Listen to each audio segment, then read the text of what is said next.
నిన్న గౌరవనీయులు బట్టి విక్రమార్క గారు హరీష్ రావు గారు నాకు లేఖ రాయండి, నేను రేవంత్ రెడ్డి గారితో మాట్లాడతా.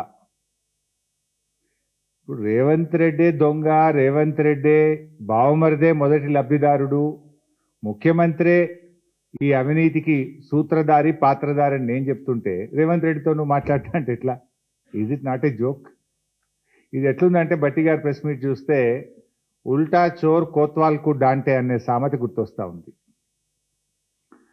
బొగ్గు స్కామ్పై స్పష్టమైన సమాధానాలు ఇవ్వకుండా మాటల గారడితో 4 కాగితాలు చూపి మసిబూసి మారేడికాయ చేసే ప్రయత్నానికి బట్టి విక్రమార్క గారు చేశారు.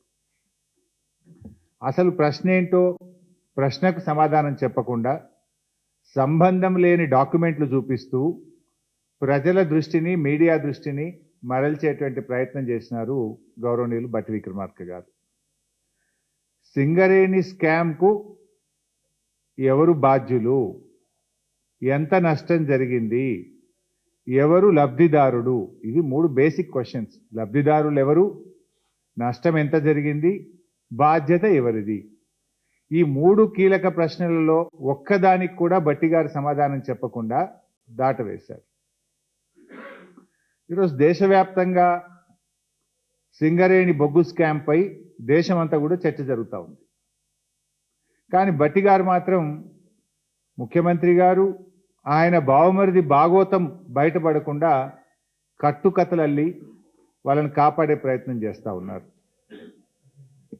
తన 40 ఏళ్ల రాజకీయ అనుభవాన్ని అంతా కూడా ఉపయోగించి ముఖ్యమంత్రి గారిని ఈ బొగ్గు స్కామ్ నుంచి బయటపడేసేందుకు బట్టి గారు చాలా విఫల ప్రయత్నం చేశారు. కానీ అటర్ ఫ్లాప్ అయింది.